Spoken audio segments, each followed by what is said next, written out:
Boa tarde, pessoas. Boa tarde, colegas da Universidade Federal do Maranhão. Bem-vindos à palestra Encontro com a Artemisa Ferreira, Cinema e Poesia Cabo-Verdiana hoje.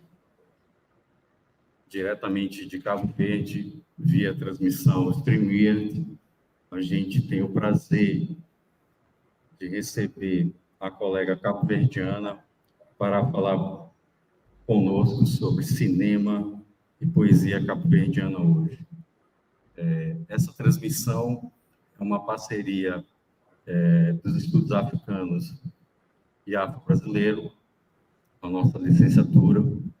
Na sala, nós temos aqui, presencialmente, no mini auditório, sala 307, 308, Asa Sul, as turmas de cinema africano e da diáspora,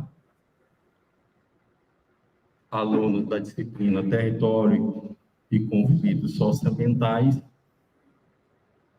e colegas da turma Leitura e Produção Textual. Essas três turmas do curso de Estudos Africanos e Afro-Brasileiros e do curso de Geografia. Comigo, ao meu lado, na mesa, compondo, tenho o prazer aqui, a Nana Chara Santos, discente do 4º período dessa turma Estudos Africanos e da Diáspora, Cinema Africano da Diáspora, em que ela vai me ajudar a introduzir a nossa convidada, né, juntamente com a presença online, né, o Meet, em linha, o professor Rosenberg Estrela, coordenador da licenciatura de Estudos Africanos e Afro-Brasileiros. Eu queria passar o microfone para a Nana Chara, para ela introduzir a professora na sua biografia, antes de começarmos a palestra.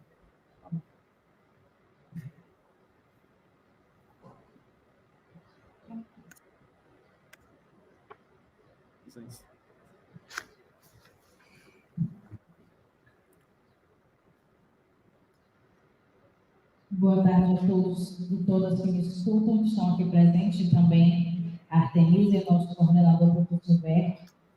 Brevemente, eu vou falar um pouquinho sobre a ficha técnica da nossa convidada. De antemão, eu já quero agradecer em nome de todos os discentes que estão aqui presentes, a Artemisa pela sua disponibilidade, pela honra de termos uma tarde proveitosa de intercâmbio cultural, muito significativo para nós, especialmente nós do curso de Estudos Africanos. Artemisa Ferreira é natural de Boa Entrada, Santa Catarina, Ilha de Santiago, Cabo Verde. Licenciada em Tecnologia de Informação e Comunicação e mestre em Realização, Cinema e Televisão pela Escola Superior Artística do Porto, Portugal. Amante da poesia, em 2009 publicou o livro Desejo, autora do blog homônimo. Em 2016, participou na coletânea poética Cabo Verde, Galiza, um abraço poético. Tornou-se, com o livro Gruta Abençoada, a primeira a publicar no gênero da literatura erótica em Cabo Verde. Escreveu e realizou o filme Hoje, prêmio Revelação no Platô, Festival de Cinema da Praia, em 2015. É uma breve apresentação da nossa convidada e que possamos ter uma tarde maravilhosa, mesmo que à distância, na sua companhia. Obrigada. Obrigado, Nana. Claro, a Artemisa, a partir daí, ela fez outras obras, né? 47 depoimentos que ficaram, o mais recente trabalho dela. Ela vai dar testemunho para a gente nesse par de hora que vai estar aqui conosco. Eu queria passar por um breve comentário de saudação ao professor Rosenberg Estrela, né? Coordenador da licenciatura em Estudos Africanos e Afro-Brasileiro, aqui em São Luís do Maranhão, para receber a nossa convidada hoje, professor Rosenberg. Valeu. Boa tarde. Quero parabenizar a atividade, né? Quero primeiro dar boas-vindas, na verdade, à professora Artemisa Ferreira. É uma honra para a nossa licenciatura, professora, é uma honra para o nosso curso, para a nossa universidade, recebê-la aqui, por enquanto, no formato online, remoto, mas como o professor Samarone falou, nossa intenção sempre em primeiro lugar, na medida do possível, e quando a gente conseguir, trazê-la pessoalmente, porque essa conexão, essas relações com o continente africano, com as universidades do continente africano e com intelectuais, literatos, poetas, né, cineastas africanos e africanas, para a gente é fundamental. Quero parabenizar aqui ao professor Samarone por mais uma belíssima atividade. Samarone, desde que está dando aula no nosso curso, todo o tempo criando, promovendo eventos que enriquecem bastante a nossa licenciatura, que Samarone é um dos professores que tem sensibilidade e entende a essência do nosso curso, e isso é muito bacana. Agradecer ao Michel, mais uma vez, aí ajudando. Dar um abraço a todos os nossos alunos aqui, nossas alunas, em nome de Nana, que está na mesa, né? Era para eu estar aí, não estou por um problema de saúde, mas eu vi aí que já tem bastante gente, já entrando mais, e parabéns pela atividade. Professora, a gente está aí com os projetos de intercâmbio aí para alguns países, entre eles está Cabo Verde.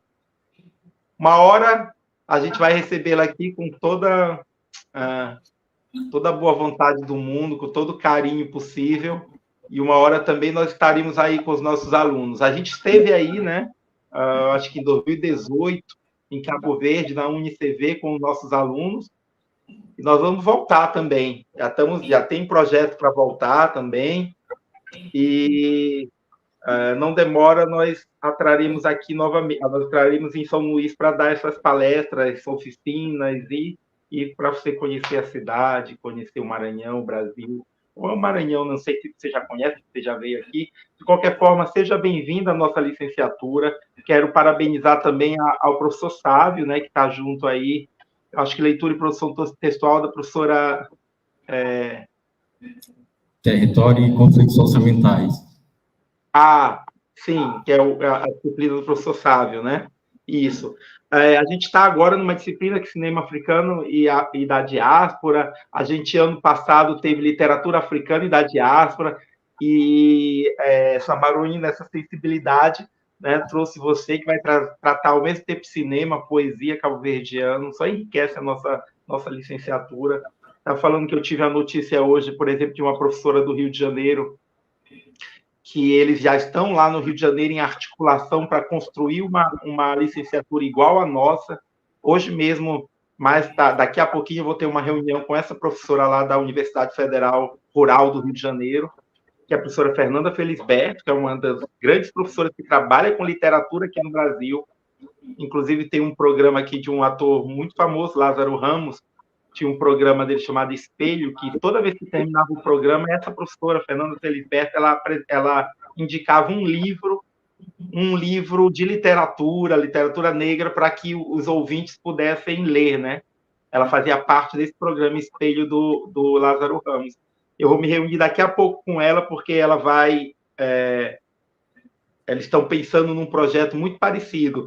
E eu penso que eventos como este, atividades como essa, promovidas por Samarone, por sua turma, fazem com que a nossa licenciatura só ganhe as estrelas que tem ganho, os prêmios que tem ganho, e, ao mesmo tempo, a gente consiga difundir essa licenciatura pelo Brasil todo.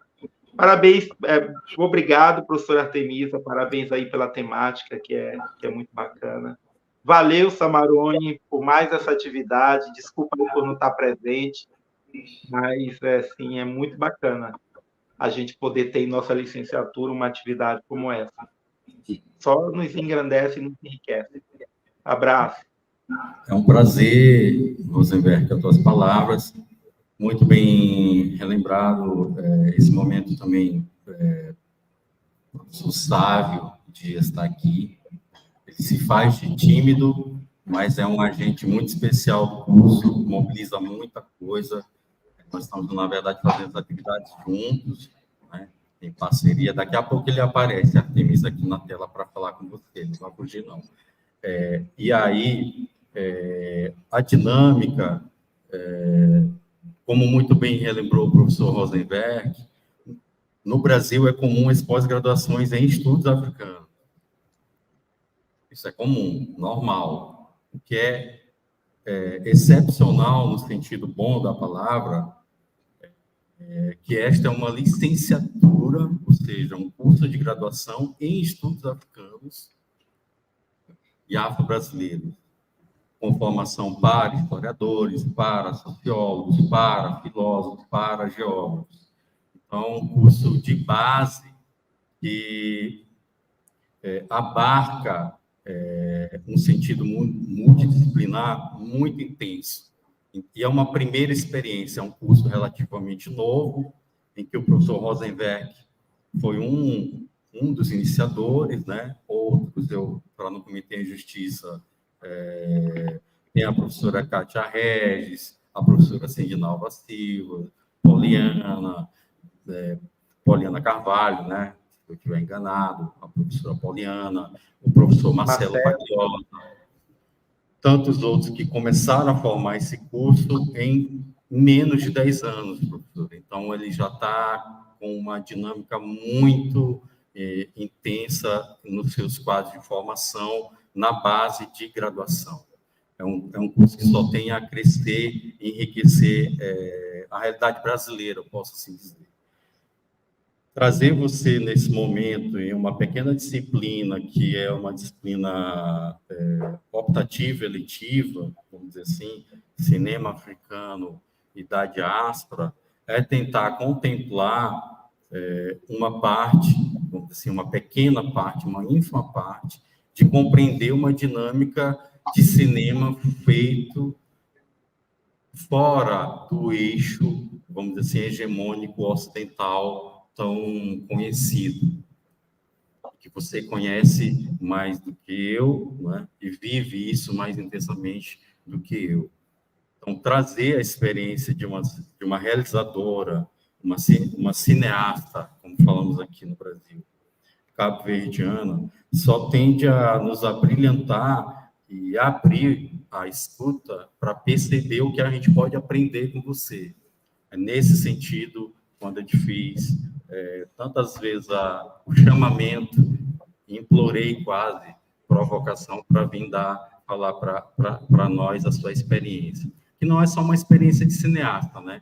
Uma experiência de poeta, uma experiência que alguém está escrevendo também. Para a gente é um prazer. Eu não vou mais me alongar, porque, na verdade, eu vou me retirar agora, né? Assim, da fala, de senso, para poder abrir o canal de escuta agora contigo, com você.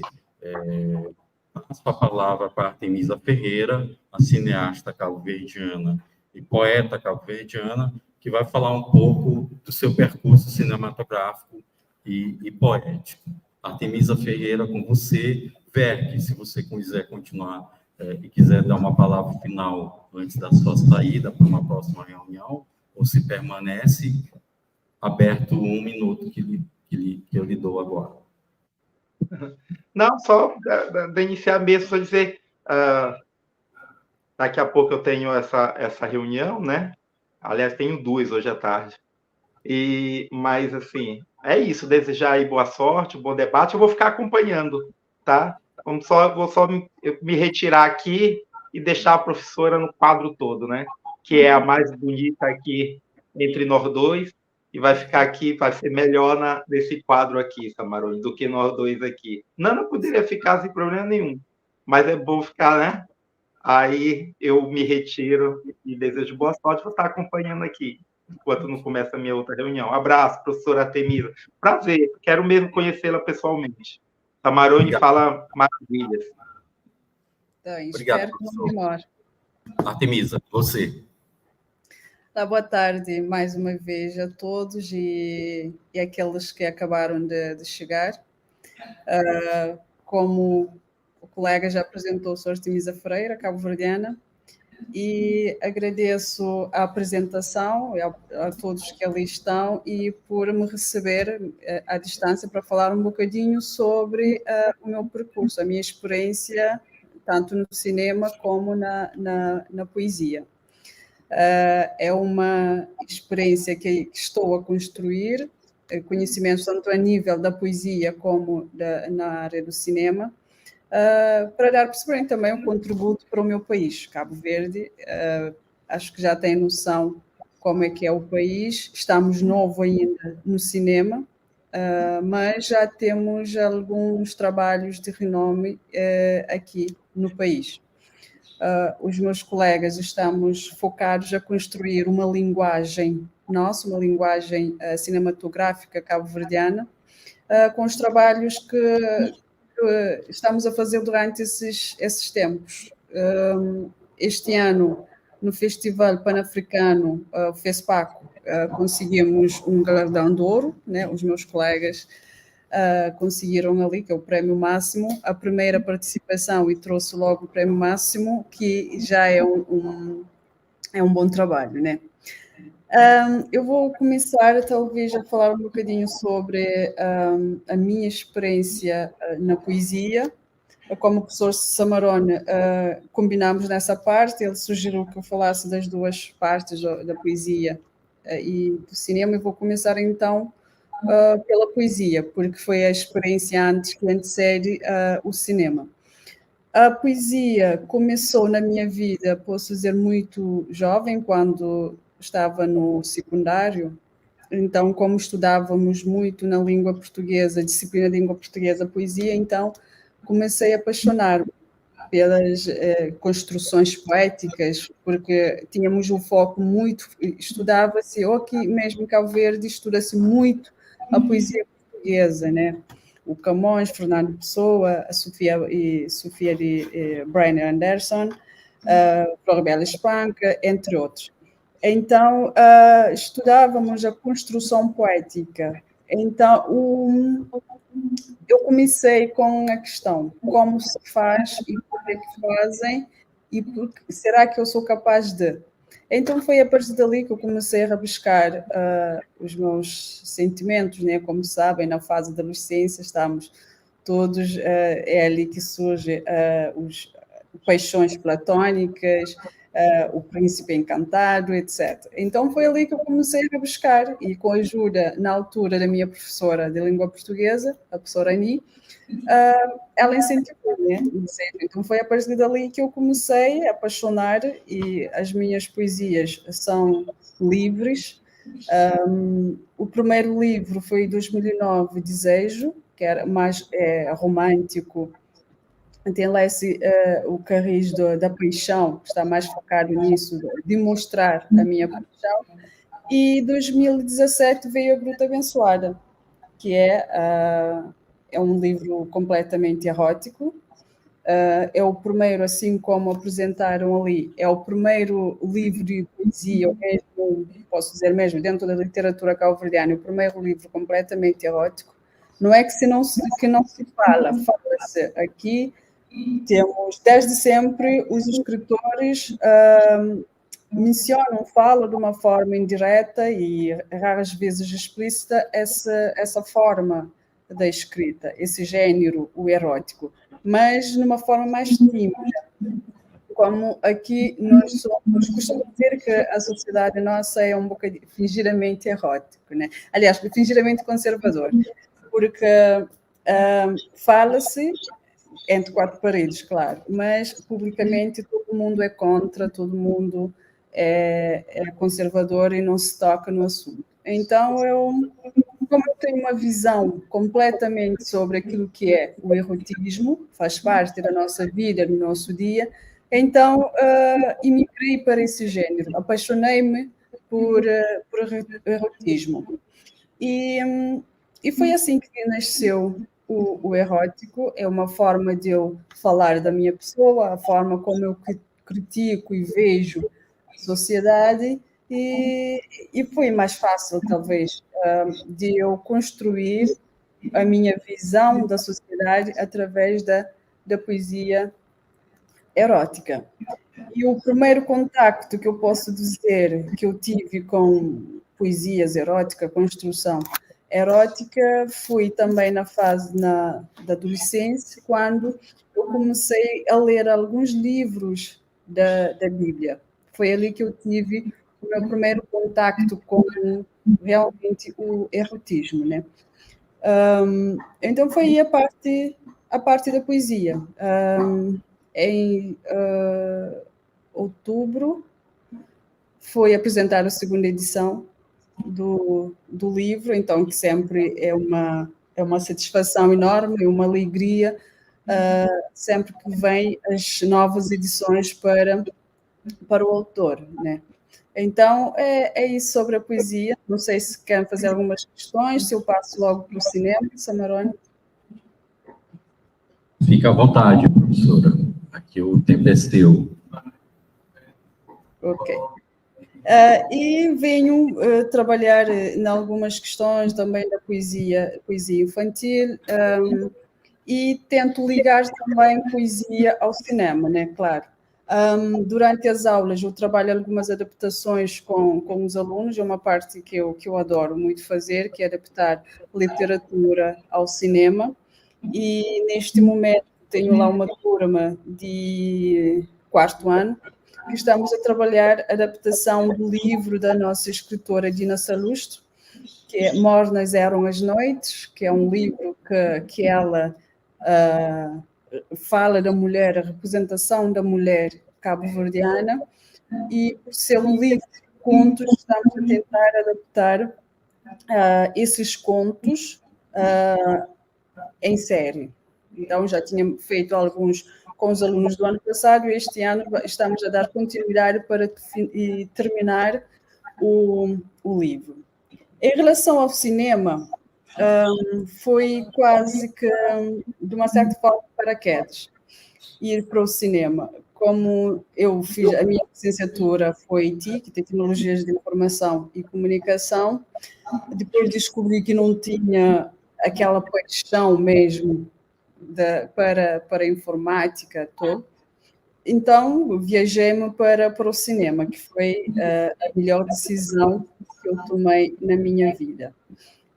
Durante o mestrado, fiz um documentário sobre os descendentes cabo-verdianos na diáspora, com foco principalmente na Europa. O documentário, o filme incide principalmente em Portugal, porque, como sabem, nós somos o Cabo Verde, a população cabo-verdiana aqui foi um encontro de população, um encontro de nacionalidades, africanos e europeus. Então, originou-se o povo cabo-verdiano. E muitas pessoas, muitos de nós temos algum problema sobre a nossa identidade. Qual é a nossa identidade? E piora-se quando toca nos descendentes cabo-verdianos na diáspora.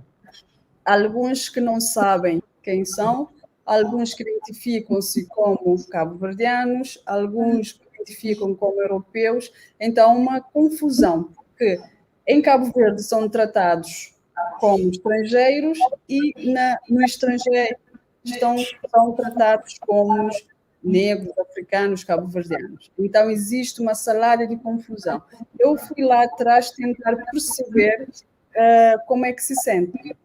Então, o documentário incide-se nesta questão. É um documentário que eu tinha feito com o objetivo de continuar, ainda não continuei porque não recomecei, aliás, porque devido a muitos outros projetos que começaram a aparecer, está ainda a adormecer um bocadinho. Então, foi o primeiro trabalho que eu fiz a nível do cinema.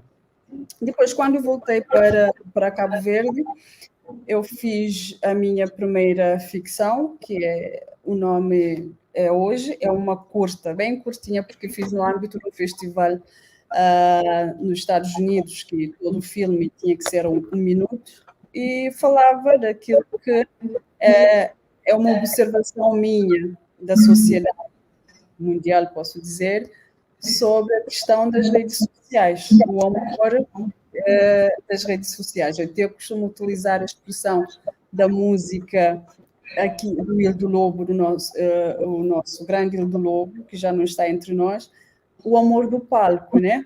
E ele canta e diz que o amor do palco é fingido. Quer dizer, eu levei para as redes sociais, o nosso amor nas redes sociais. Tudo é bonitinho, tudo é cheio de love, né? De amor, mas fica nas redes sociais.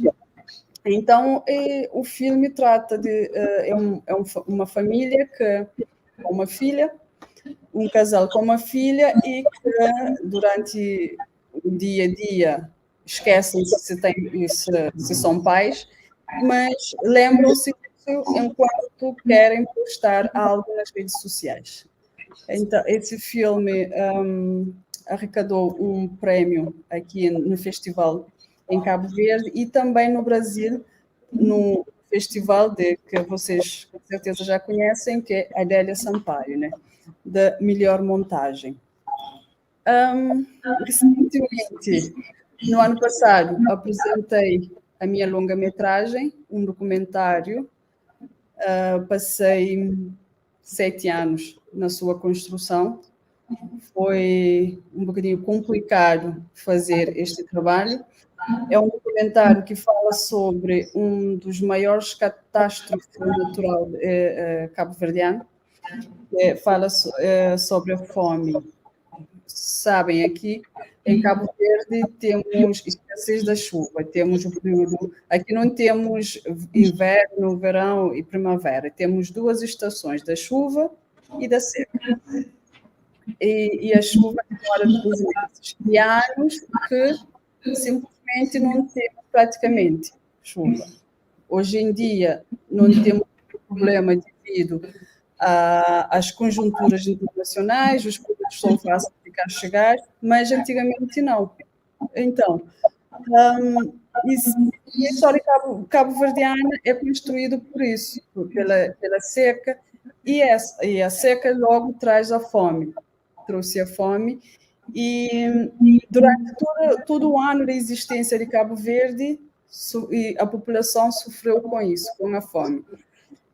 O meu documentário foca-se nos anos 40 até 49. Então, durante todo esse tempo, teve falta de chuva em Cabo Verde. Com falta de chuva, então começou a ter mortalidade em Cabo Verde. Cabo Verde, na altura, durante essa época, perdeu quase a metade da sua população devido à fome. O ano 1947 foi o auge da fome, com passar durante todos esses anos sem chover, não chegava nada em Cabo Verde, ajudas internacionais eram escassas ou inexistentes, e ali as pessoas começaram a morrer. Não houve ajuda, estávamos sob o domínio da colónia portuguesa e não houve ajuda por parte de Portugal, não teve atenção como deveria ser.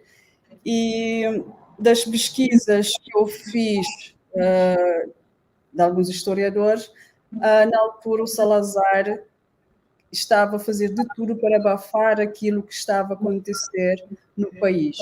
Então, tentei construir a narrativa baseando nos relatos das pessoas que ainda estão vivas, dos profissionais como historiadores, geógrafos porque tinha que explicar porquê da falta da chuva em Cabo Verde. Isso acontece, como disse no início, até agora isso acontece, mas só que não conseguimos sentir muito porque hoje em dia já a fronteira é completamente diferente. Foi a partir daí que começou a imigração em massa, a imigração forçada em massa para Santo Tomé, para Guiana francesa, inglesa, desculpa.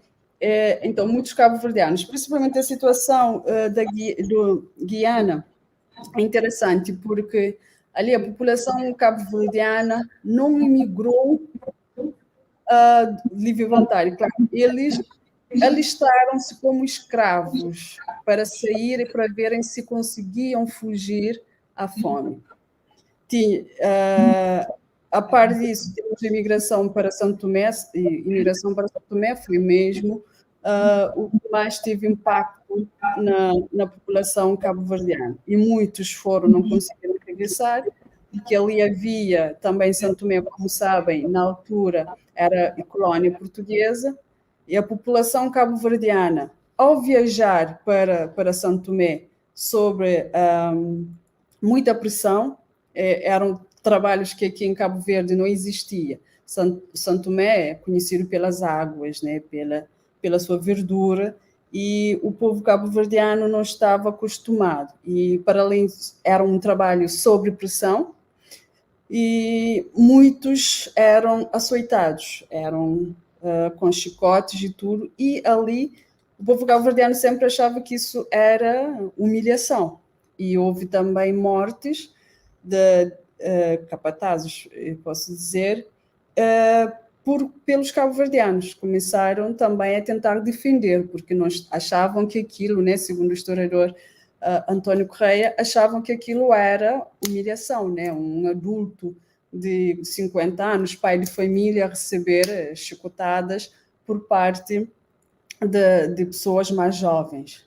E, enquanto que a população angolana ou de outras nacionalidades aceitavam aquilo, mas o cabo-verdiano não aceitava, e houve alguma defesa, né, algum conflito por parte disso. Então, neste documentário, tentei relacionar e falar um bocadinho tanto da imigração como a geografia e a história, e também alguns naufrágios que aconteceram em Cabo Verde, na altura. Como estávamos na época da Segunda Guerra Mundial, e Cabo Verde está situado num perímetro estratégico entre Europa e América. Então, alguns navios, para passarem para a Europa, alguns faziam escalas em Cabo Verde, para abastecer, para fazer uma pausa. Então, nesta viagem, alguns navios acabaram por naufragar, por não conhecer bem o caminho. E, com isso, alguns afundaram, alguns ficaram aqui atracados, né, nas rochas.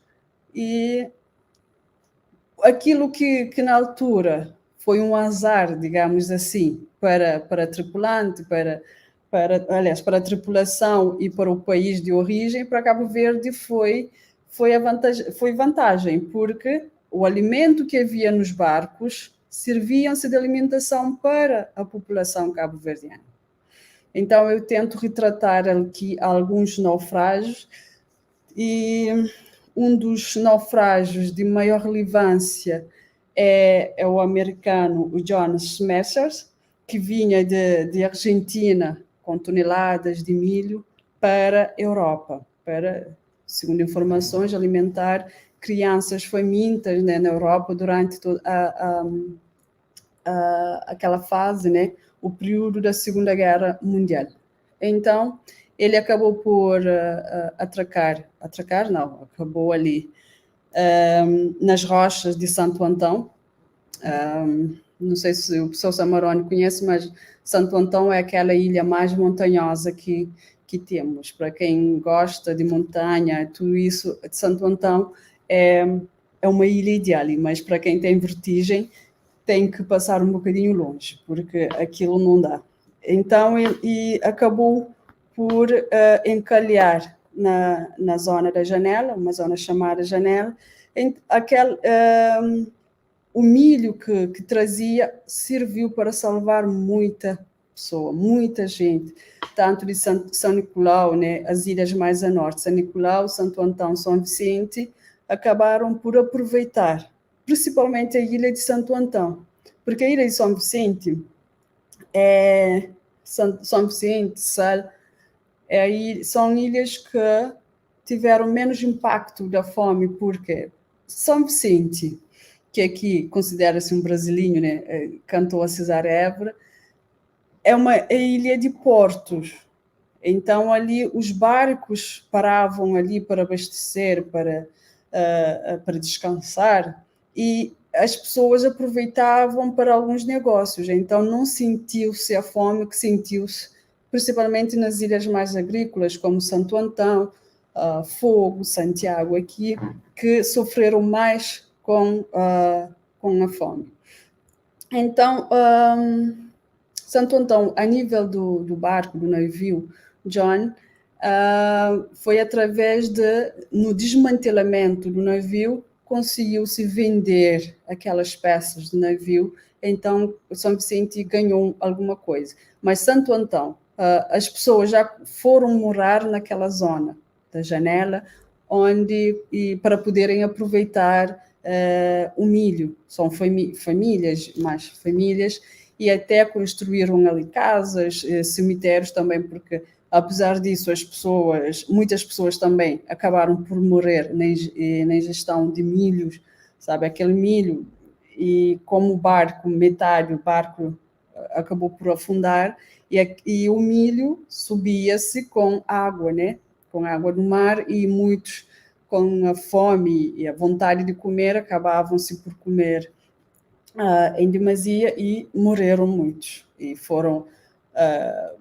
enterravam-se na areia, mas depois vinha a água, aquilo, e descobria-se os corpos. Então a pessoa responsável, que era um português, mas já estava a morar, tinha família aqui em Cabo Verde, então mandou construir um cemitério para aquelas pessoas que ali morriam. Então são alguns, tanto o John Smers também teve na Ilha do Sal, que na zona Fragata também teve ali o encalhe, mas o barco na altura trazia café e chocolate, né? E a população também não conhecia na altura chocolate, e alguns também acabaram por comer muito chocolate e acabaram por passar mal, né? Então o meu documentário é isso, está sentada sobre relatos, são relatos, 90 minutos de relatos das pessoas que viveram, contam a sua história, e ali percebe-se o que é que a população foi capaz de fazer para passar aquela fase da fome. Como diz uma das entrevistadas, na altura teve a sensação que as pessoas perderam a mente, não conseguiam raciocinar bem devido à fome. Pessoas roubavam, né? Quando tem-se nesta grande necessidade, então as pessoas tinham que fazer todos os possíveis e impossíveis para conseguirem alimentar. Então roubavam, e há relatos de canibalismo, né? Há relatos disso, tem alguns relatos, mas que devido a algumas questões não pude colocar, por familiares ainda estarem vivas, não pude colocar, mas há relatos mesmo tristes, né? São família inteira que acaba por morrer à fome. Uma das minhas testemunhas, ela acabou por ficar sozinha, ele e mais um irmão. Mas o irmão foi viver com um familiar, e ela ficou sozinha e foi viver com uma senhora, uma estranha, né? E o triste da história dela é que os pais teve 15 dias de diferença quando morreram. E ela ficou com uma tia, mas o tia alistou-se para Santo Tomé e deixou-a sozinha aqui no porto da praia, porque não tínhamos aeroporto, e era navio, e para ir para o navio pegava-se um bote até chegar ali ao alto mar. Então ela conta que ficou sozinha, e a tia, enquanto viajava com as filhas, entravam no bote, acenava e ia dizer até um dia. Então é um pouquinho de cortar o coração quando ela conta, e a própria não resiste, começa a chorar. Tive muitos casos destes e muitas pessoas não conseguiram dar-me entrevista, não consegui gravar porque simplesmente não queriam voltar à época. Ainda é recente, pouco se fala em Cabo Verde sobre isso. Numa certa forma, considero que mesmo as autoridades, não sei se tentam abafar, tentam fingir e esquecer, mas a questão da fome é uma questão que não se fala, não se toca, não se faz praticamente nada. Não há uma comemoração assim, posso dizer, uma homenagem às pessoas que perderam a vida. E aqui na cidade da Praia, na altura, 1949, ainda estava naquela fase da fome, porque só choveu em 1950. Então, durante todo aquele tempo, ficou e as pessoas estavam praticamente todos os dias, dezenas de pessoas amanheciam mortas. Então, o Estado criou casas, né, que se chamava-se assistência, onde as pessoas iam para alimentar. E ali fazia-se cachupa, que é um prato tradicional cabo-verdiano à base do milho. Milho leva peixe, carne, feijão. E na altura havia apenas milho. Então o que é que se fazia? Era uma panela enorme, um caldeirão enorme, colocava-se milho e enchia aquilo de água. Era mais água do que propriamente o cachupa, como conto.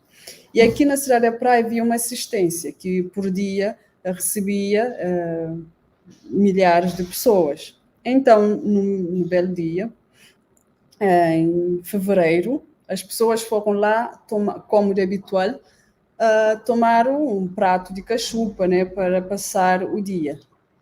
E naquilo estavam todos sentados, né, como contam, ali era um quintalão enorme de 30 metros de comprimento, aliás, 50 de comprimento e 30 de altura, e aquilo estavam todos sentados a comer e o muro ruiu e caiu em cima das pessoas que ali estavam sentados.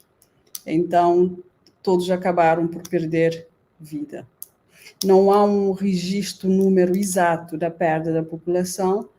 Há quem diz que no dia morreu cerca de 200 pessoas, mas outros, não há um registro, não fazia-se registro dos mortos.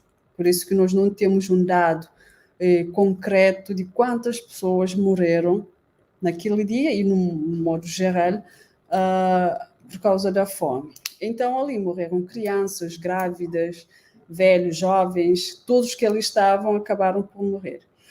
E é um marco bastante triste na história da fome. Em Cabo Verde fez-se um monumento, mas praticamente nós, os jovens, não sabe o significado. Passamos naquela rotunda, vimos aquilo, mas não se sabe. Há pouco tempo nesta investigação, que eu comecei a descobrir as coisas, para verem que aqui não se fala muito sobre essa questão. Deveria haver um Museu da Fome? Sim, deveria. Porque há histórias, e, como disse no início, a história cabo-verdiana está assente sobre a questão da seca, da fome. Então, deveria-se falar a nível da política, saber como se constrói, o que se fazer para prevenirmos isso. O que não se faz muito, infelizmente, porque pouco ou nada aprendeu-se com aquilo que aconteceu. Saber cuidar dos alimentos, preservar tudo isso, não se faz. Então, do meu documentário foi mais ou menos isso.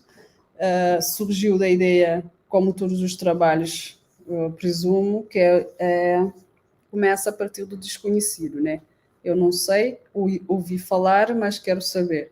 eu vou lá atrás, vou tentar saber o que é que realmente aconteceu. Então, porque sempre ouvia os meus avós. Aqui, os nossos avós têm, infelizmente não tenho mais avós, mas as pessoas mais velhas, posso assim dizer, sempre têm um hábito que é, não podes deixar comida, nada no prato. Não podes deitar roupas antigas ao lixo. E eles sempre preservam. Podes ir lá à casa de uma senhora de 80 anos, encontras ali roupa que, quando ela tinha, sei lá, 17 anos, 20, 30 anos. Por quê? Porque eles passaram aquela fase da fome. Então, ainda carregam um trauma daquilo que passaram.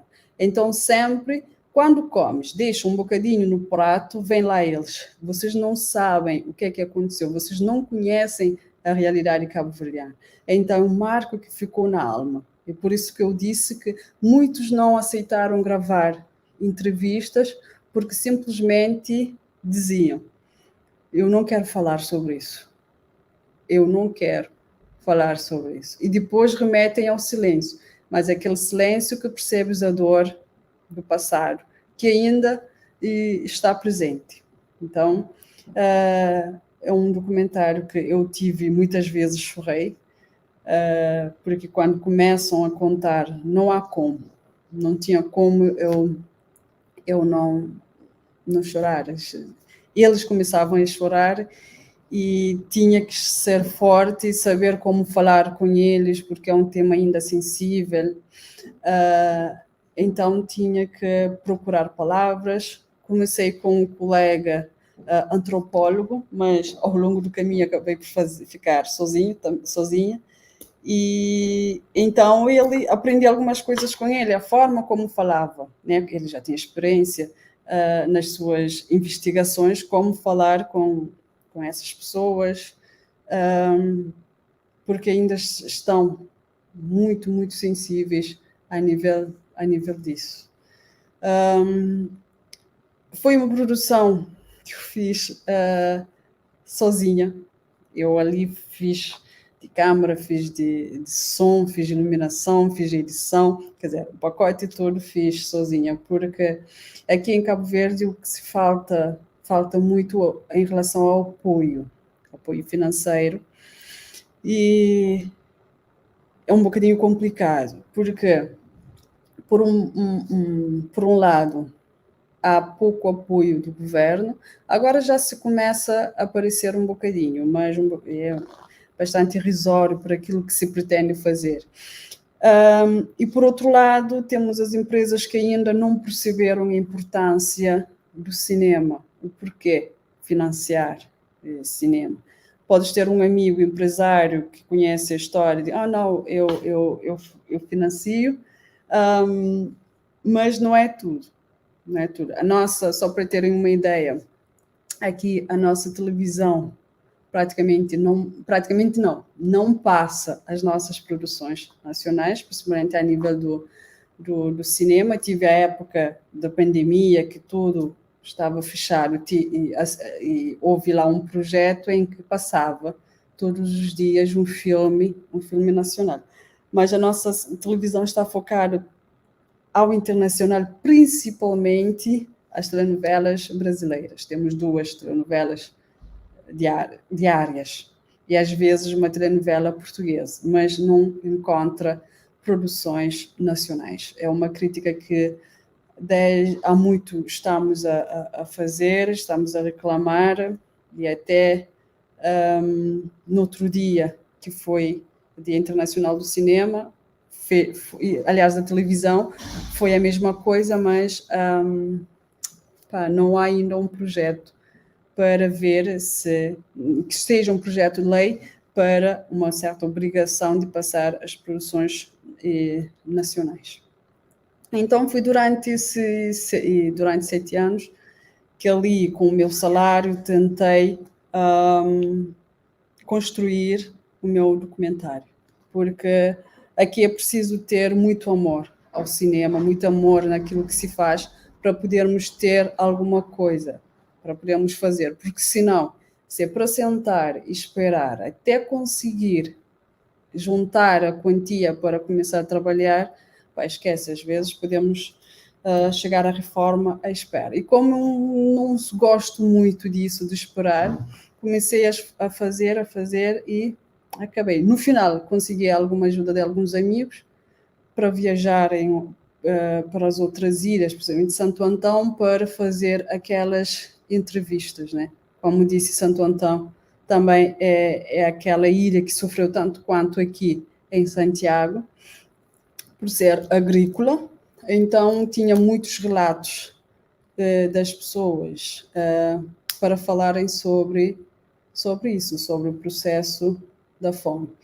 E a nível da produção, como disse, foi desta forma, e a pós-produção é aquilo que tinha que ter talvez um psicólogo ou um médico ao lado para fazer, porque aquilo foi bastante esgotante. No ano passado, na reta final, tive quase que um esgotamento psicológico com aquilo, porque, sabe, nunca estamos satisfeitos com o trabalho, por mais que as pessoas digam, ok, está bem, está ótimo, estou gostando, mas como autor da obra nunca estamos satisfeitos. Então aquilo, eu tive que derrubar 3 a 4 vezes o filme para até conseguir a linguagem. Tinha de uma forma, depois vi que não ficava bem, depois assim até conseguir o último, que apesar de já apresentado, mas ainda estou a mexer algumas coisas. Tive algumas peripécias em gravar. Um exemplo, tive problemas do áudio. Fui gravar e no final o cartão acabou por estragar. E ali tive que usar o áudio da câmara, já sabem como é que é, e não ficou grande coisa. Consegui um amigo meu está a trabalhar um bocadinho para ver se fica melhor. É um amigo, um compositor, acabou por... tive alguma generosidade, né? O meu amigo produtor musical compôs 2 bandas sonoras que encaixaram perfeitamente. Disse, claro, o que é que eu queria, como eu queria, para poder encaixar, então ele conseguiu fazer-me as 2 composições, que ficaram muito ótimas. Então, dentro da minha produção, da longa-metragem, é isso ainda, como disse no início, tenho a minha experiência, ou a minha vida cinematográfica ainda, e bem jovem. Neste momento ando com muitos projetos, estou na fase da pré-produção para também longa-metragem, que é mais biográfico, sobre uma pessoa que foi político, foi compositor musical.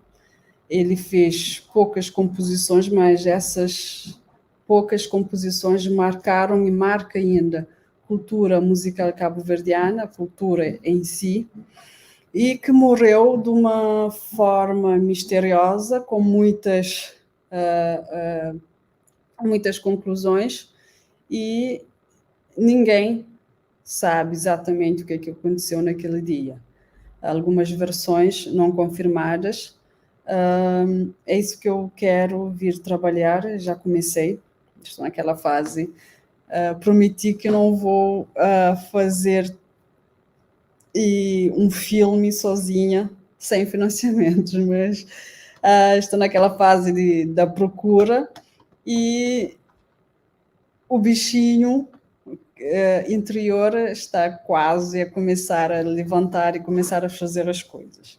Mas por ser, já tenho ali uma produtora que vamos trabalhar em parceria, uma coprodução, então estou a tentar segurar os ânimos, até conseguir que seja um pouco para conseguir ver se eu faço o trabalho. E tenho alguns outros trabalhos com algumas colegas também brasileiras, e a universidade também, é uma universidade que estamos organizar, trabalhamos umas produções entre universidades, focar na mulher, que é muito interessante, e quem sabe, ou com outra produção, ou convosco, posso conhecer o Brasil, né? O país que tanto se fala em Cabo Verde. Muitas vezes costumo dizer que tenho a sensação que Cabo Verde foi colonizado. Não gosto muito desta palavra, talvez pelos brasileiros do que pelos portugueses, porque aqui tanto a música, a telenovela, a cultura brasileira vive-se aqui em Cabo Verde, principalmente a ilha de São Vicente, como eu disse no início, considerado um brasileiro. Para quem conhece a música da Suzária, ela diz isso, é um brasileiro no meio do oceano, que vive-se o carnaval, muito carnaval do Brasil. Então, tenho ali alguns trabalhos traçados com eles, com a Universidade de Brasília. Exatamente, Samarone, brasileiro. Universidade de Brasília, e também posso ver com Samarone aquilo que nós podemos fazer. Então, é isso, dentro da exposição, como disse, Cabo Verde, estamos jovens ainda a nível do cinema.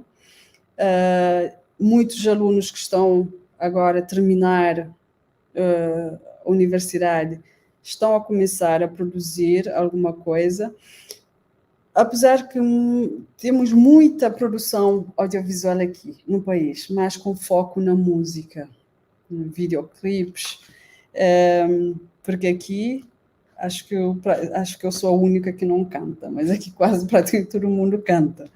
E ao cantar já muitas vezes vem um videoclipe antes mesmo da música estar pronta. Então, há muitos jovens aqui com a sua produtora, já entram na universidade, a brincar nisso, então há muita procura. E também está-se a construir paralelamente o cinema, já temos uma associação do cinema, já temos uma lei de cinema que foi aprovada há alguns anos, então temos alguma coisa. E também há grandes produtoras internacionais que estão a descobrir Cabo Verde para cenários, né? Porque aqui somos 10 ilhas, nessas 10 ilhas temos uma que não é habitada, a Santa Luzia, e essas 10 ilhas, cada uma ilha tem uma característica diferente. Temos aquela ilha que é dunas, né? Praia, dunas completamente, enquanto que temos uma que é rocha, vulcão, e outros já que é um misto de paisagem. Então, temos uma paisagem praticamente virgem para as produções cinematográficas. Então, já temos algumas produtoras já com olhos para o país à procura disso. E nós aqui estamos. E até então, temos maior foco está no documentário. As produções nacionais estão focadas no documentário, porque aqui a nível de atores, das atuações, estamos mais focados para o teatro, mas é um número reduzido de pessoas que temos aqui, então a parte da atuação ainda é um bocadinho escassa. Por isso que nós não temos ainda muita ficção. Temos aquelas ficções que fazemos com os alunos nas aulas e tudo mais, para a grande tela ainda não temos. Estamos a tentar aqui juntar os esforços para que isso aconteça, para que a população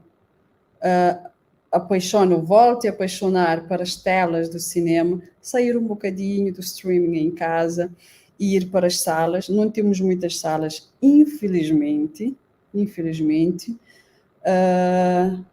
porque é engraçado que aqui, antes, o cinema por exemplo, quem vai para o cinema, vai ao cinema muitas vezes, para ver o filme, para entreter um bocadinho, mas muitas vezes já são casais de namorados que iam para o cinema, tinha aquela visão do cinema, sem ter aquela parte cultural, e aqui consumia-se e consome até ainda, infelizmente, muito cinema Hollywood. Em Hollywood, pouca coisa ou nada. E agora aquilo que estamos a ver, talvez no Netflix, mas aqui, infelizmente, temos a nossa população, é mais a Europa, né? E nos últimos anos já, temos um foco assim para o continente, conhecer a África, conhecer aquilo que ali existe, mas infelizmente ainda temos muito foco para as produções Hollywood, ok? Mas para aquilo que estamos a construir, como tinha dito, é tentar criar uma linguagem nossa, contar a nossa história, mostrar Cabo Verde, ok? Uma ilha de entrepostos, né? Como estudamos na história, entrepostos de escravos de África para o mundo, para o continente africano. Acho que era isso que eu queria falar convosco. Caso haja alguma questão, disponham, que eu consigo responder, ok? Samarone?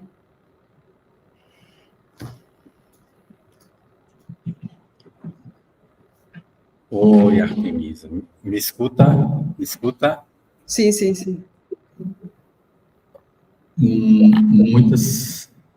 Muitas questões na tua fala, ao mesmo tempo bem suave, né? Bem tranquila, bem Espero que ninguém dormiu ali, né? Porque às vezes tem uma forma monótona de falar, espero que ninguém dormiu ali na sala, né? Todo mundo atento aqui, até onde o meu olhar alcança, todo mundo atento. E já é um bom início, né? Eu na verdade, nesse segundo momento, eu previamente combinei com a professora Artemisa, a cineasta Artemisa, a poeta, né? É de circunstanciar esse momento que eu acho interessante de partilha, né? De partilhar. Não é obrigado a gente saber tudo, né? De conversar, na verdade, esse bate-papo sobre cinema e poesia.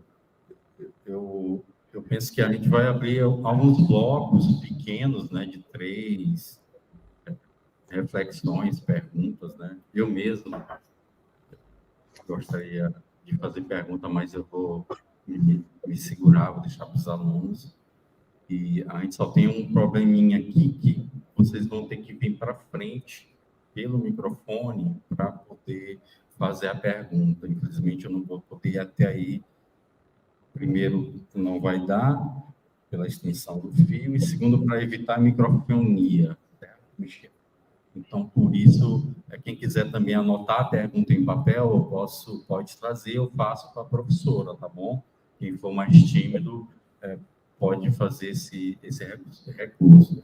E quem estiver nos assistindo também online, fica à vontade para fazer os comentários, tá? Que está sendo transmitido tudinho, Artemisa. Muito bom, vai ficar registrado. Nana Chara, eu acho que já quer começar perguntando, né, Nana? Só não pode ser um livro inteiro, as perguntas. Está aberto, quem quiser, a partir de agora, tá? Vamos lá, gente, aproveitar a professora.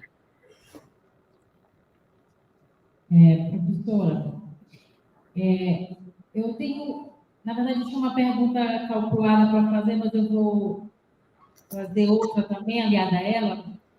Nessa tua fala, como tu disseste que é muito complicado, né, fazer aí cinema, de todas as dificuldades que tu encontras, principalmente a financeira, né? E a minha pergunta, apesar de tu já estar numa pré-produção de um roteiro, parece ser muito interessante, porque, pelo que eu entendi, vai ser algo biográfico, mas também meio investigativo, né, sobre esse personagem, né? E, falando em gênero, né, tu tens um livro, né, que você falou um pouquinho no começo em relação a essa questão do erotismo, né? E a minha pergunta vai ser pautada nisso, tanto na questão literária quanto cinematográfica.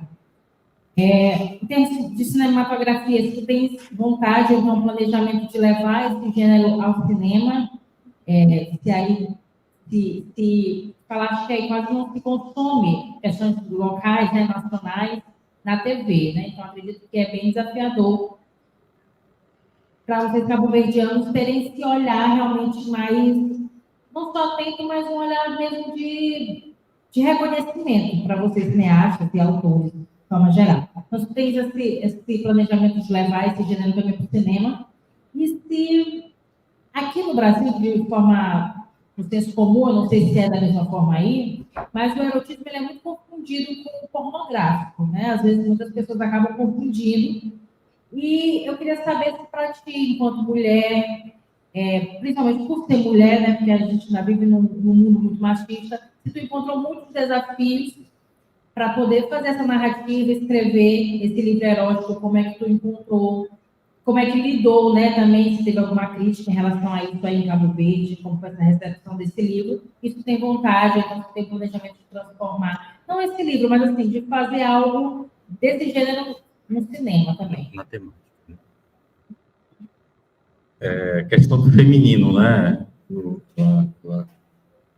gênero que ela coloca, né? Se você só perguntar se alguém aqui do auditório quer fazer mais um comentário, o professor Rosenberg fez um comentário, uma série de comentários, na verdade. Professor Artemisa, existe uma produção cinematográfica e literária hoje no Brasil sobre a questão racial e da identidade negra, porque desde sempre essas produções eram eurocêntricas. Comentário do Verbo. Aí ele continua. A produção cinematográfica e literária no Brasil sempre foi dominada por um ideal eurocêntrico e norte-americano, mas hoje existe uma produção negra que busca discutir a identidade e o racismo. Aí ele vem fazer a pergunta: existe uma produção em Cabo Verde voltada para essas temáticas, identidade e racismo? Essas são as duas temáticas. Ele parabeniza que foi maravilhosa a palestra. Tem uma segunda questão, eu vou aproveitar logo o professor Verck para fechar no chat. Quem quiser aqui na plateia, por favor. Vocês têm temáticas preferenciais de seus filmes? É a busca pela história e realidade de Cabo Verde, como percebemos por sua palestra, uma pergunta adicional. São duas perguntas, né? Discutir identidade e racismo, né? Isso está sendo discutido. E quais são as outras temáticas que vocês têm preferência em filmes? A Nana Chara traz a questão do filme. A gente tem 3 perguntas, para não ficar muito amontoado para você, eu vou abrir a palavra para ti, enquanto alguém se anima aqui na palestra, na plateia, para fazer pergunta, ok? Ok, está bem assim, porque muitas questões posso me perder um bocadinho. Ok, pela primeira questão, é assim, para mim, há uma grande diferença entre o erotismo e o pornográfico. O erotismo é o belo, é o sensual, é aquilo que se vive no dia a dia. Eu costumo dizer que eu consigo ver o erotismo em tudo, não o pornográfico. Para mim, o pornográfico é o banal, que eu posso, entre aspas, sujo. Não há beleza, não há sensualidade, não há suavidade no pornográfico. No erotismo temos isso. O erotismo está aqui, a forma como vestimos, como sentimos, a nós em si, a nossa alma, o nosso ser. O erotismo, o romantismo com que sentimos. O mínimo gesto que fazemos ao prepararmos para sairmos, o gesto que pode ser sensual, que pode ser belo, eu consigo ver isso do erotismo, a sensualidade do ser, a sensualidade dos objetos, da natureza. Eu consigo ver isso aqui, o erotismo, mas o pornográfico para mim não. É o rebaixar, né? É tirar tudo que é belo. Quando comecei, porque o meu blog agora já bloqueei, tenho bloqueado, precisa de reestruturação, então era tudo em crioulo. A diferença entre o crioulo e o português é que muitas coisas não conseguíamos transmitir para o português e ao tentarmos fazer perde a essência. né? Claro, a nossa língua conseguimos expressar, mas há expressões cabo-verdiana, crioulo cabo-verdiano, porque, como sabem, temos crioulos das Antilhas, etc., que é completamente diferente.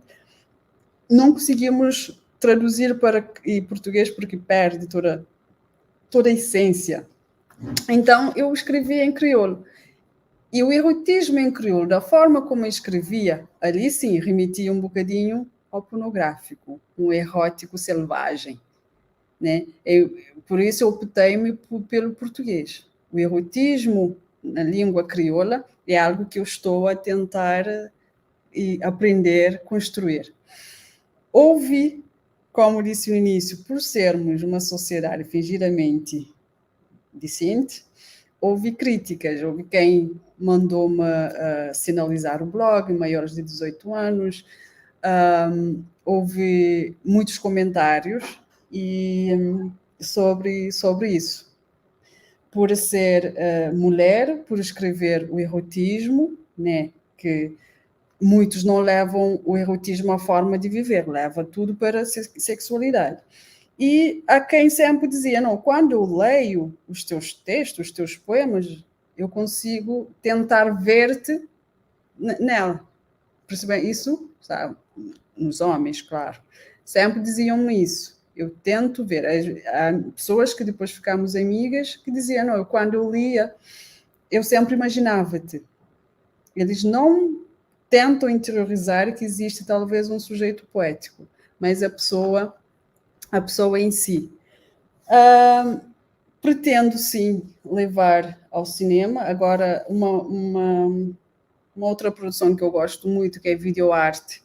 Também estou ali a trabalhar essa parte da poesia erótica e não só no videoarte. E para cinema eu tento levar futuramente, não agora, devido aos projetos que eu tenho focado nos documentários, e estou a terminar o guião, né? Como referem ali, roteiro, para uma longa-metragem mais psicológico. Por enquanto não vou levar, mas está programado. Como disse, eu sou daquelas pessoas que andam a fazer muita coisa ao mesmo tempo. Então está programado para isso, porque é algo que eu gosto, é algo que eu vivo, que eu sinto na alma, então não posso deixar atrás. Acho que era a sua questão, não sei se ficou por responder alguma coisa ou era... Acho que era uma questão, não? Ou duas? Era essa a questão, né? Sim, era essa. Só uma. Ok, obrigada pela questão, espero que eu consegui responder, né? A outra questão do nosso coordenador sobre a produção, identidade negra, isso, né? E assim, em Cabo Verde, como tinha dito, temos há quem ainda tenha problema de identidade. Identidade pode ser... E no ano passado fez-se um inquérito, é um inquérito não oficial, principalmente na ilha de São Vicente, muitos não consideram africanos. Sempre dizem, nós somos cabo-verdianos, ok? Nós não somos nem africanos, nem europeus, mas somos cabo-verdianos. A nossa cultura, podem ver a nossa forma de vestir, está muito centrada ao europeu. Não temos os trajes tipicamente africanos, né? As roupas brilhantes, coloridas, não temos. Agora temos, assim, pessoas que gostam, estão a fazer isso, mas culturalmente não. A nossa cultura está mais focada para o europeu. Então, ainda não temos essa produção da procura de identidade. Eu acho que alguém ainda tem um bocadinho de receio de falar sobre isso, todas as questões, as cooperações que se fazem entre os governos. Há um foco mais para a Europa do que para a África. Temos alguns países, agora vai-se timidamente para o continente, algumas cooperações. Então, a nível das produções, ainda não temos nessa temática para dizer, não, o fulano, essa produção fala sobre a questão da identidade negra em Cabo Verde. Também por sermos negros, isso não temos dúvidas, mas temos problema naquela questão da identidade. Okay? E mesmo aqui, pela forma como se trata os imigrantes que vieram do continente, que vieram da Europa, da América, então há uma certa diferença. Então, existe na sociedade, mas a nível da reprodução ainda não se fala. Como disse, estamos jovens, ainda não foi tocada neste assunto, mas tenho a certeza que não irá demorar, porque já existe um movimento que está a se falar muito sobre isso, e diariamente há streaming sobre isso, a falar sobre isso, lives a falar sobre isso, então movimento, né, com foco, né, para o continente.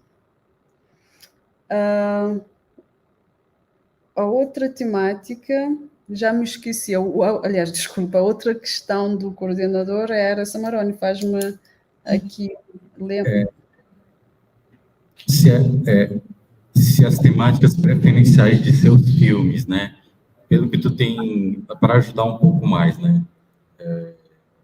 Ok, é um cinema novo, é uma literatura nova, um tudo por fazer. Nesse tudo novo por fazer, jovial, desde a independência para cá, focando no cinema, quais seriam as preferências temáticas, na tua visão, vamos dizer assim, de filmes de cabo-verdianos nacionais? Está tendo algum horizonte nisso? Mesmo que não seja uma política pública voltada para isso, mas cada cineasta tem preferência, você, suas preferências.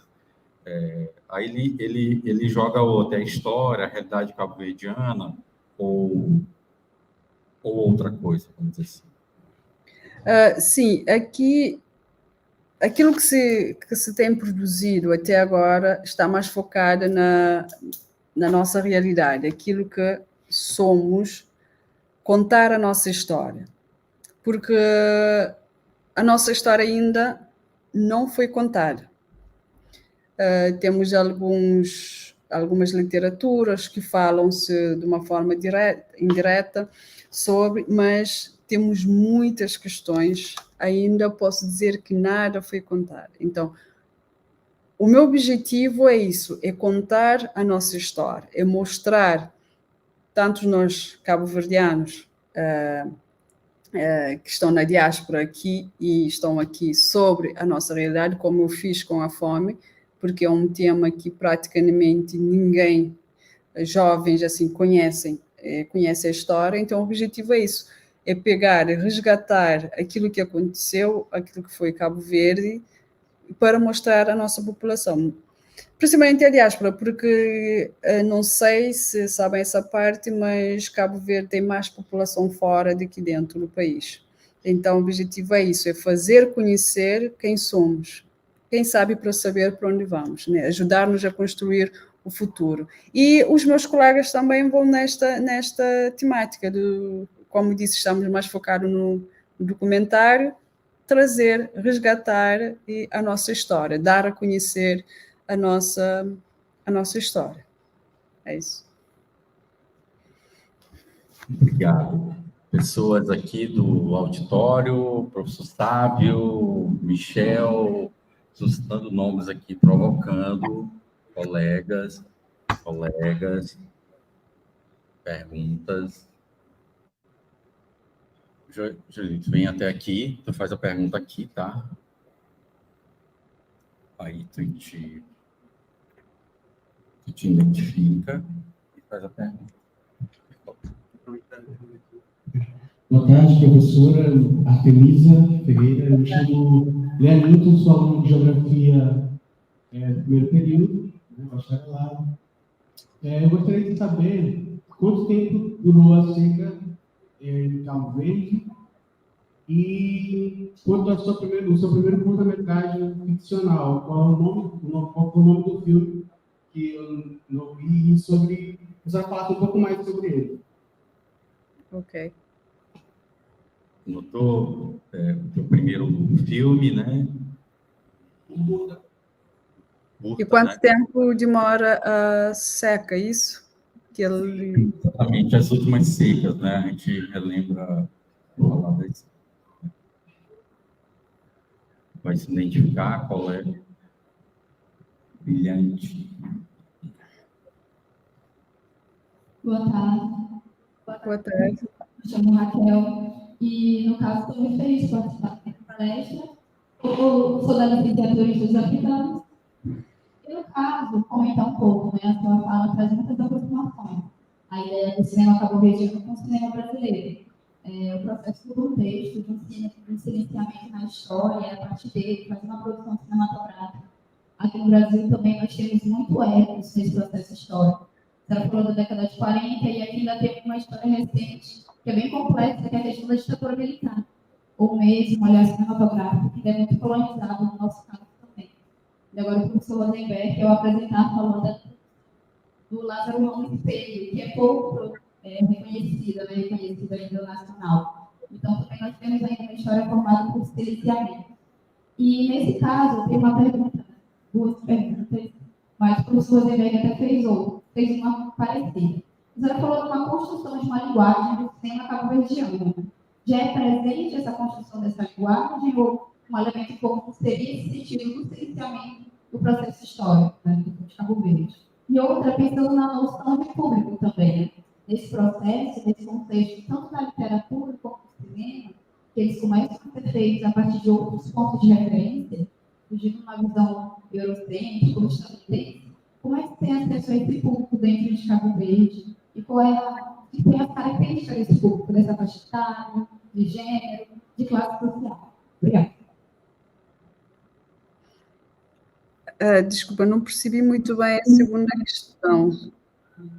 Vamos por partes, onde é que foram muitas questões, né? Em três perguntas. Qual foi a que você não percebeu? A última que ela acabou de fazer, não percebi muito bem. A questão do público, a construção do público de cultura cinematográfica em Cabo Verde, propriamente dito. Como é que estaria isso sendo fomentado? Tem os realizadores, que ela também lança a pergunta, né? E já está nascendo, se já está forte, vamos dizer assim, essa cena, engajando na questão do realizador, a questão do público, como é que estaria também. Ok. Aí eu volto a deixar para você responder, enquanto o pessoal aqui se anima. Ok. Eu vou começar pelo... Sim, o nome do primeiro, da minha curta, né, que é bastante curta, como disse, 1 minuto, é Hoje. Hoje porque tratei sobre a questão do amor das redes sociais, né? Como disse, que é aquele amor do palco. Isso, e tomando como exemplo a música do Ídolo do Lobo, né, que ele canta e diz que amor de palco é fingido. Quer dizer que, como disse, retrata a história de uma família, um casal com uma menina, mas que só dá importância ou lembra que tem a filha ou que ama a filha através das fotos, né, do Facebook, das redes sociais. Mas presencialmente não existe todo aquele amor, que é típico aquilo que eu presencio aqui. Há pessoas que vão às redes sociais declarar amor para os pais, para a mãe, para o pai. No entanto, os pais não possuem Facebook, não sabem dessa declaração e presencial mal falam com os pais. É aquela coisa também da morte. Aqui costumamos dizer que todo morto é amado, né? Enquanto está vivo, há uma ausência de declarações, mas quando mal mora, então são mensagens torta direita de amor e daquela pessoa. Então retrata um bocadinho isso, né? A nossa relação, o relacionamento hoje em dia face às novas tecnologias e às redes sociais. Olha, as secas em Cabo Verde são constantes. Praticamente em 5 anos temos esse problema. O último foi 2017, que teve... normalmente demora quase 3 anos com chuvas escassas, né? sente quem mais sofre com isso são os agricultores, os criadores de gados, sentem isso na pele. Da última que foi 2017, 2018, 2019, então tive problemas e teve ajuda do governo aos pastores, aos agricultores para a compra de pasto para animais, vieram pastos, né, para poderem passar a crise. É aquela que eu disse há bocado. Não aprendemos muita coisa com a história da seca, porque não está a prevenir-se para tal. Então, e sempre temos a seca, a falta da chuva, temos crises, mas não se apercebe tanto quanto nos anos da última seca, nos anos 40 e 20. Eu lembro-me da minha avó, falava muito da seca dos anos 20, que foi pior de 47. E hoje, como disse, o último foi 2017, 2018, 2019 também, que tive aqui uma crise enorme por falta disso. Tive dízimos do Estado para os agricultores poderem ultrapassar, mas isso sempre acontece. Até uma piada que se faz, que sempre que o governo que agora está no poder, o partido, sempre que está no poder, temos problema da seca, né? Da falta da chuva. É uma coincidência, infelizmente, mas sempre e já houve isso aqui no país.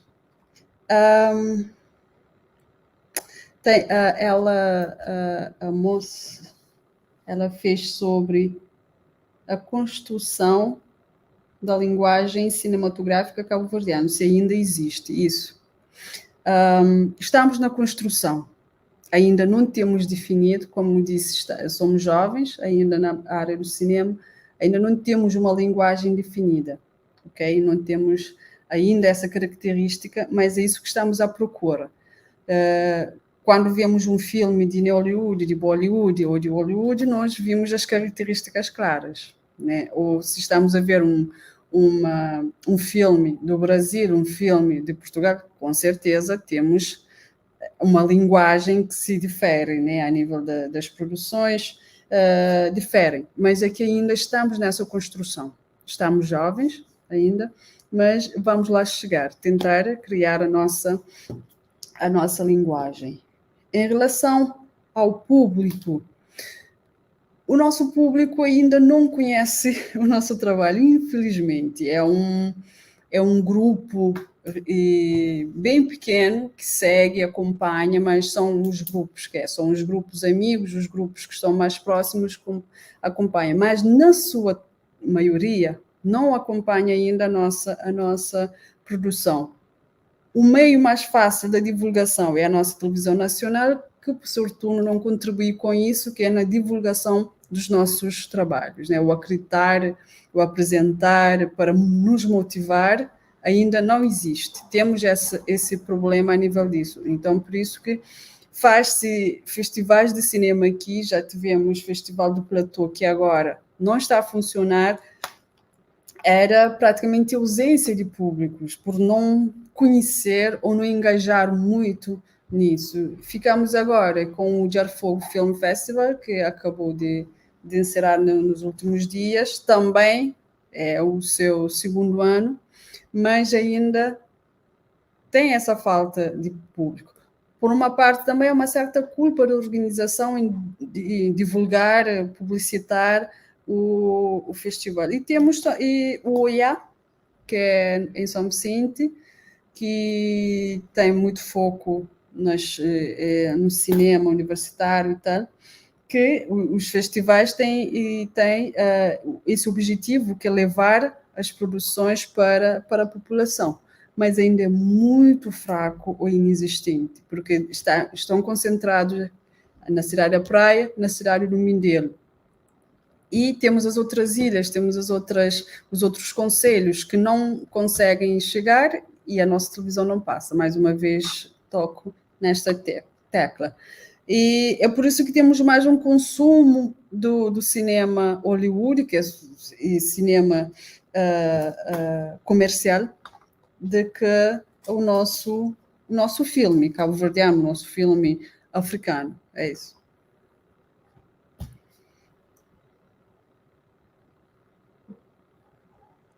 Tá maravilhoso, Artemisa. Estou gostando muito. Pessoas queridas aqui da plateia, deixa eu me ver um comentário aqui de alguém que entrou. Helena dando parabéns, uma ótima exposição. Né? Helena Lima, Cacilene, né? A Dayana também ali comentando, acima. Né? E aqui esperando mais perguntas do público. Aqui eu vou chamar a Ângela, que vai fazer um comentário, dissidente do curso também.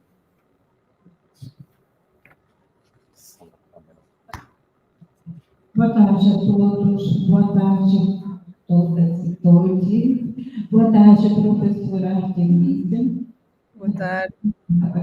Então, quando eu soube que ia haver esta videoconferência, eu nunca tinha ouvido falar desse nome, eu entrei lá no Google e encontrei tudo sobre você, né? E fiquei apaixonada pelo seu último documentário, né?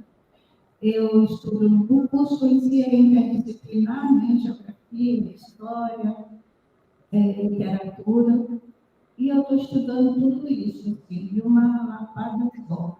E aí chega até o documentário e ele fala disso tudo, esse documentário aí, fala de história de Cabo Verde, de geografia de Cabo Verde, e você fala da literatura pelo teu livro, né? Enfim, aqui no Brasil tem uma característica que mede a aceitação de uma obra, seja ela literária ou cinematográfica, né? Essa pergunta é meio parecida com o que a colega fez anteriormente. Sobre, aqui a questão a obra é medida assim, se ela foi aceita pela crítica ou pelo público. Tem obra que a crítica aceita, que reconhece como sendo qualidade, mas o público não aceita, é a questão da popularização, né? A visão da crítica, ela é mais elaborada, e a do povo, não. Então, aqui tem essa seletividade, né? A obra é de muitíssima qualidade, mas o povo não entende, não aceita, não aclama, né? E não por esse tipo de produção cultural. No caso, aí ele começou dizendo que o cinema de Cabo Verde ainda é muito voltado para o estilo de Hollywood, né, e da Europa. Mas aí tu falou que a sua obra, tu não escreveu teu livro erótico em crioulo porque ficou meio parecido com algo pornográfico, né, a língua em crioulo, e daí tu recebeu muitas críticas por isso, né? Aí tu preferes escrever em português. Enfim, aí eu te pergunto, quem te criticou, já que tu disseste que apenas um meio literário, intelectualizado, que lê a tua obra, né? E o povo parece que não tem muito acesso à obra. Percebi até quem criticou-me. Quer mais uma pergunta ou pode comentar logo? Quer comentar? Não, só para perceber melhor. Eu percebi até o ponto que ela, quem me criticou, e não percebi a outra parte. O quem, na verdade, é genérico no sentido quais foram os setores, né, da crítica. Aqui a Ângela fazendo um corte muito existe também no Brasil, né, da especialidade da crítica literária, de estabelecer canons, né, para fazer a crítica a uma obra, e do outro lado, obras que são aceitas pelo grande público, dito não especializado, e há uma discussão ainda em torno disso. Ao ela comentar, no caso cabo-verdiano, na tua obra literária, principalmente, né, fazer atenção nisso, quem criticou, quais os setores da crítica, como é que foi essa recepção, basicamente. Te fez desistir, aí eu emendo uma pergunta dentro da pergunta dela, te fez desistir da poesia ou te animou?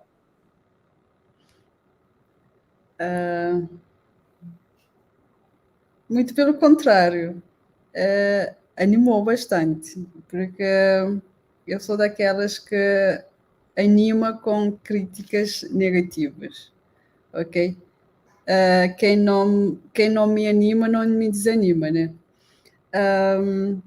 Normalmente as pessoas que criticam, na sua maioria, são pessoas que não têm uma ligação forte com a literatura, que vão logo àquela questão do género, por ser mulher, escreves isso,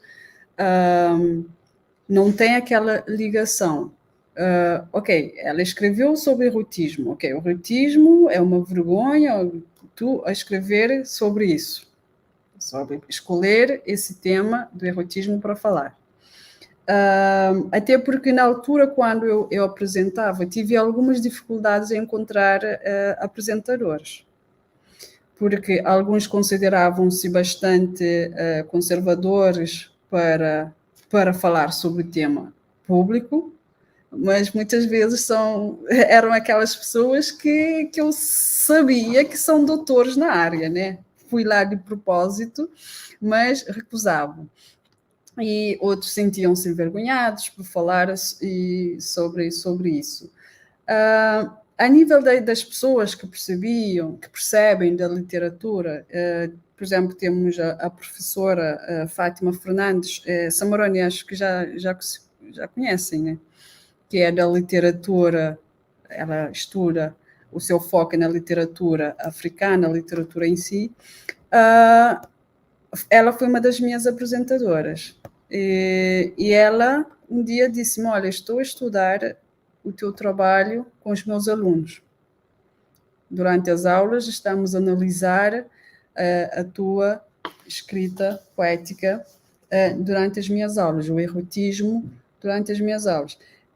E então isso, claro, é um acréscimo à força para continuar, quando ouve-se desta forma. E enquanto os outros que criticavam, eu muitas vezes gosto, simplesmente ignoro aquilo que eles dizem. Aproveito aqui só para contar uma passagem. Há um grupo de teatro, apenas mulheres, em São Vicente. Então, eles pediram autorização não, um dia me mandaram uma mensagem, olha, nós fizemos uma representação áudio, né, dos teus poemas. E havia num festival em São Vicente ligado à cultura, o diretor do Centro Cultural convidou-me, eu era uma das homenageadas no dia, éramos 3, e passaram aquele áudio. Eram na rua, uma avenida, então, por ser o erótico, tinha as encenações eróticas. E eu estava na avenida a ouvir, e chegou um senhor e disse, senhora, como és capaz de ficar aqui a ouvir uma coisa dessas? É uma vergonha para a sociedade, em pleno luz do dia, ouvir isso na praça pública. Como tens coragem de ficar aqui e escutar isso? Aquilo eu rio-me naquela altura que baste. E ele saiu todo zangado a reclamar disso. Tem a noção de que estamos a falar. Então, posso dizer que as críticas negativas recebidas das pessoas que não têm nenhuma ligação praticamente literária, ou mesmo com os livros, para perceber para além daquilo que ali está escrito. Doutora Artemisa, a gente está caminhando para o final já, tá? Eu vou ler no chat aqui as inserções de alguns colegas. Está me ouvindo? Alguns comentários no chat e vou abrir com um último bloco de perguntas a partir daqui do nosso auditório, tá bom? No chat nós temos assim, comentários tanto da Nana Chara, que está aqui do meu lado, ela quis fazer pelo chat agora, e da Milena, que está nos assistindo. A Nana pergunta, uma outra pergunta, como a presença do Brasil é algo marcante em Cabo Verde? teve algum autor, autora brasileiro, brasileira que ele inspirou na sua jornada literária? Essa é a pergunta da Nana. Milena faz o seguinte comentário: o teu trabalho é pertinente acerca de muitas questões atuais, seja nos pontos eróticos, na problemática política e econômica, e tal que é retratada no documentário, que são potencializadas com as redes sociais enquanto articuladora de informação. Os 47 depoimentos retrata a tragédia da fome que assolou Cabo Verde ao longo da sua história e que, infelizmente, deixaram marcas além da historicidade. Essa cronologia, ou seja, os 3 tempos no documentário, ela remata, né? Essa cronologia da fome, esses 3 tempos no documentário ainda é recorrente em Cabo Verde. Aqui eu quero abranger mais ainda a questão da fome, né? Então, a gente tem a pergunta da Nana e tem um comentário geral da Milena, que desencadeou a pergunta final, nessa pergunta sobre a fome, mais uma vez, né? Porque os 47, um comentário adendo de menos, os 47 se trata de um momento da fome, né? Para quem não sabe, Cabo Verde teve vários ciclos de fome, né? O grande historiador Antônio Carreira, inclusive, dá registro disso, né? Da Ilha do Fogo, esse autor. E a menção do filme, né? Ela vai rememorar, vai entrevistar os 47 sobreviventes, né? Vamos dizer assim, daquela seca do período da guerra, dá registro da fome. Pode continuar, professora. Assim, em relação à primeira pergunta sobre a influência brasileira, sim, temos uma influência enorme, tanto a nível da música, principalmente as telenovelas, né? Cartão postal do Brasil em Cabo Verde. Então, temos uma influência enorme. A mim, quem me inspirou, principalmente a nível da poesia, temos o Carlos Drummond e a Olga Savart. Acho que é assim que pronuncia o apelido dela. Então, essas 2 pessoas, esses 2 crânios, influenciaram-me bastante as poesias deles. Então, essa influência que eu tenho sobre isso. A nível do cinema, não tenho uma referência fixa do cinema, mas no seu modo geral, eu vejo muitas produções, filmes brasileiros, mas não tenho um foco para dizer o meu preferido. Gosto muito das produções da Preta, mas não tenho assim um foco ainda e focado a nível do cinema. Em relação à segunda questão, acho que a primeira era uma pergunta, né, Samarone? Sobre a influência, é isso? Sim. Ok, a segunda eram 2 questões ou uma questão? Que é em relação aos 3 tempos, isso que eu queria perguntar, se é os 3 tempos que estava a referir no documentário. No documentário, ela se refere. Ok. Esses 3 tempos, quando eu menciono os 3 tempos no documentário, eu refiro-me em relação à construção, às pessoas, aos fontes onde eu fui beber.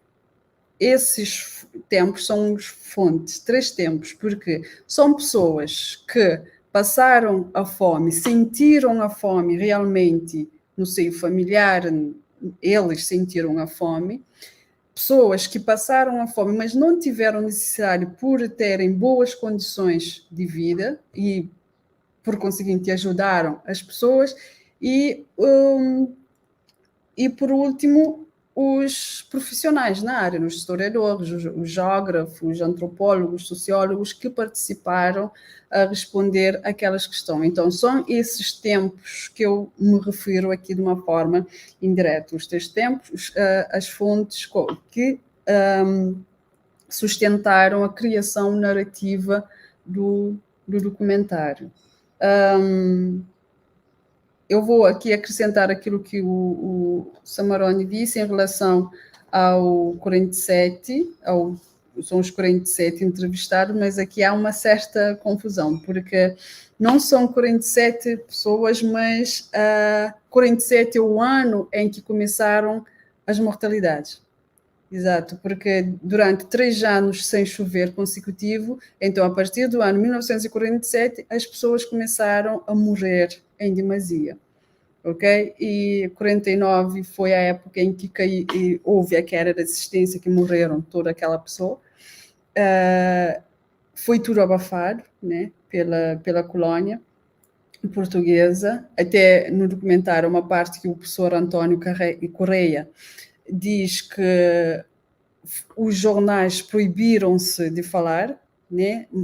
Foram ordenados às pessoas para não morrer. Para não morrer de que forma?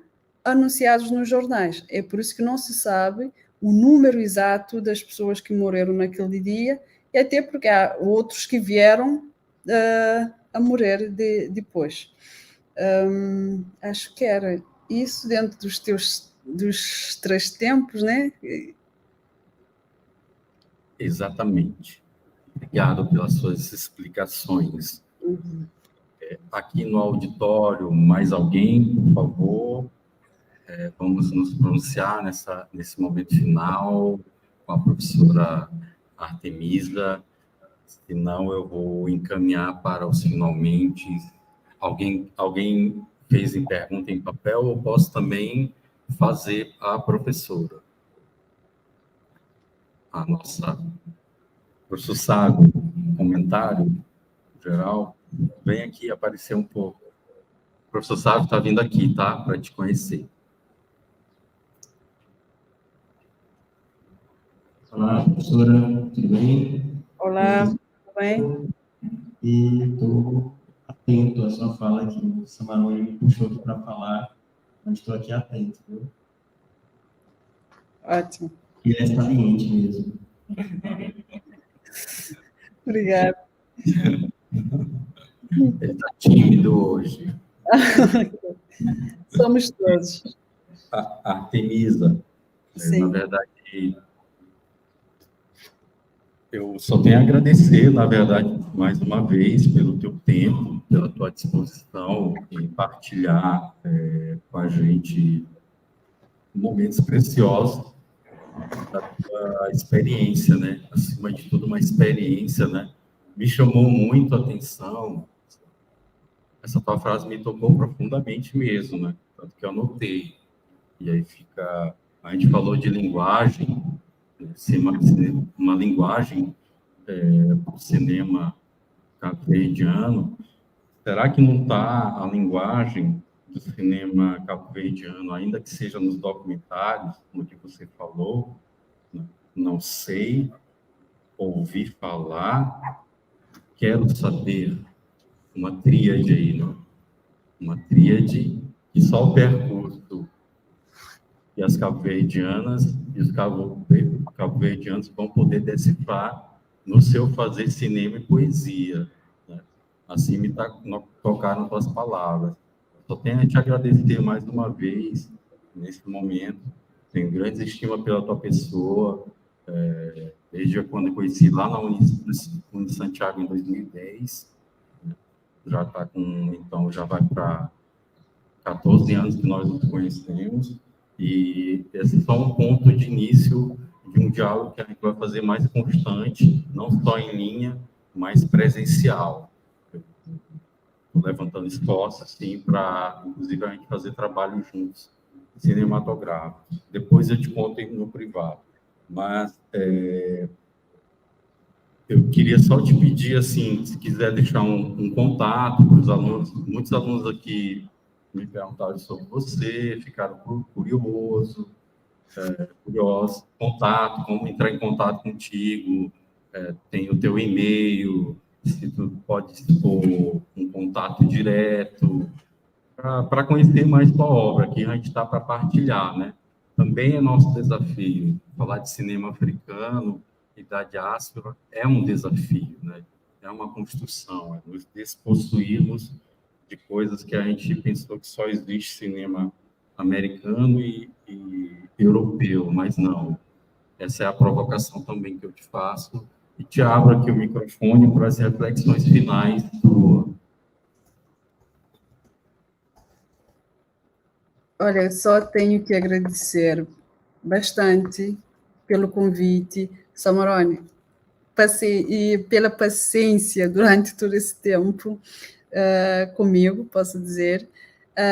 Agradeço à Universidade Federal de Maranhão por me receber aqui para falar um bocadinho sobre a minha experiência. Eu vou deixar o meu contacto aqui no chat, o e-mail é um bocadinho extenso, mas depois o professor pode passar.